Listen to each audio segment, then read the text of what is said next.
Mesdames et Messieurs, les chefs d'État et de gouvernement, Mesdames et Messieurs, chers frères et chères sœurs,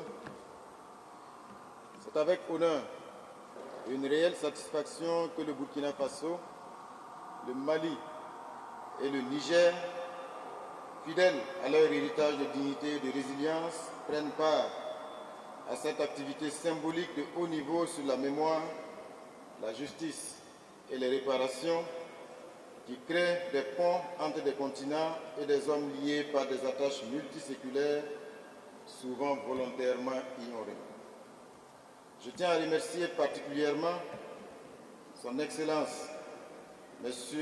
Bassirou Diomaye Faye, président de la République du Sénégal, dont le pays porte cette initiative mémorielle, opportunité de dialogue collectif et prospectif entre l'Afrique et sa diaspora, entre l'Afrique et les personnes d'ascendance africaine.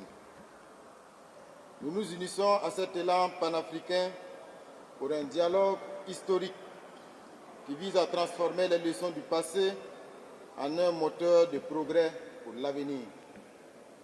Notre participation à cette rencontre est une affirmation de notre engagement à honorer les victimes, à exiger la justice et à construire un développement durable.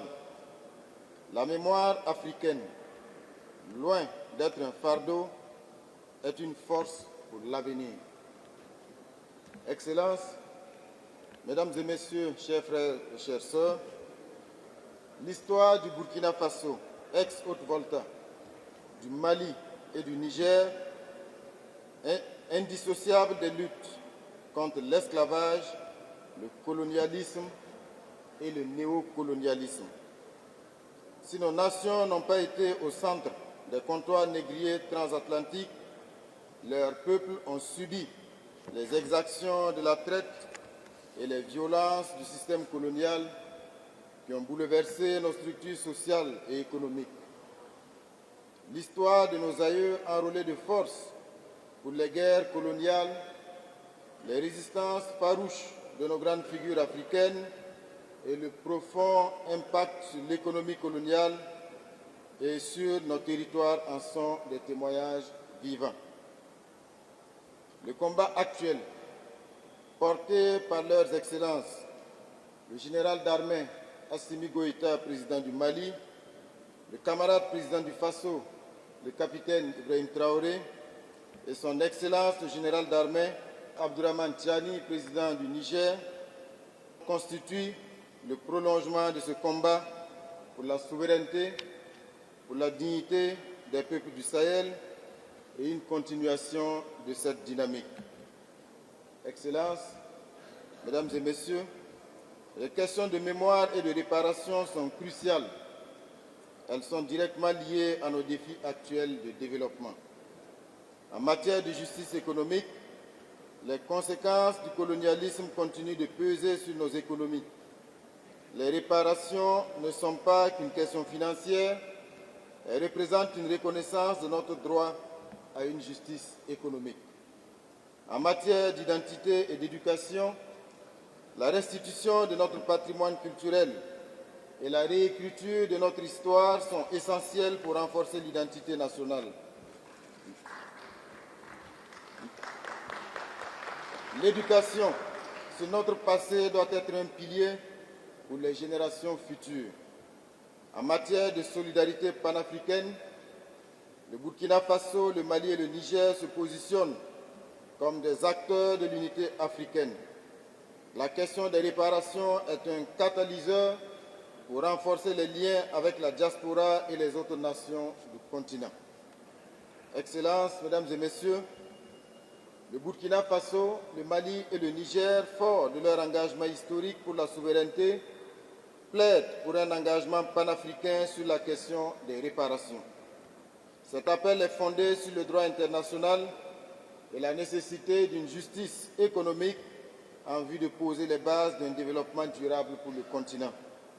En perspective, nous proposons les actions suivantes. La création de musées de la résistance dans nos pays respectifs, qui seront des lieux physiques et numériques dédiés à la préservation des récits de nos ancêtres, documentant les luttes contre l'esclavage et le colonialisme. Ces musées seraient des lieux de recherche pour les historiens et des outils pédagogiques pour les écoles. L'intégration de l'histoire des résistances et des réparations dans les programmes scolaires. Cela vise à donner aux jeunes une compréhension plus complète de leur identité et de leur héritage. L'organisation de colloques panafricains sur des thèmes comme la restitution des biens culturels, en partenariat avec des universités et des centres de recherche africains pour une approche scientifique unifiée. La mise en place de programmes de retour des compétences. Il s'agit d'encourager le retour des professionnels nationaux et d'autres pays africains de la diaspora pour des missions de courte ou de longue durée, notamment dans les secteurs de la santé, de l'ingénierie et de la technologie. La mise en place dans nos pays respectifs d'un fonds d'investissement de la diaspora pour financer des projets de développement afin de soutenir des petites et moyennes entreprises, des start-up, des projets à impact social, renforçant ainsi l'économie locale. La création de jumelages culturels et éducatifs entre nos villes et des villes à forte population afro-descendante de pays d'autres continents. Ces jumelages pourraient donner lieu à des échanges d'étudiants, des festivals culturels et la mise en place de programmes de recherche conjoints sur l'histoire et les arts. Excellences, Mesdames et Messieurs, cette rencontre de New York est une occasion historique de faire entendre notre voix. Le Burkina Faso, le Mali et le Niger sont prêts à prendre leur place dans ce mouvement pour la dignité et la réparation. En nous unissant sur ces questions, nous ne demandons pas seulement la reconnaissance de notre passé, mais nous posons les fondations d'un avenir plus juste, plus prospère et souverain pour tous les peuples africains et leurs descendants. La patrie ou la mort, nous vaincrons. Je vous remercie pour votre attention.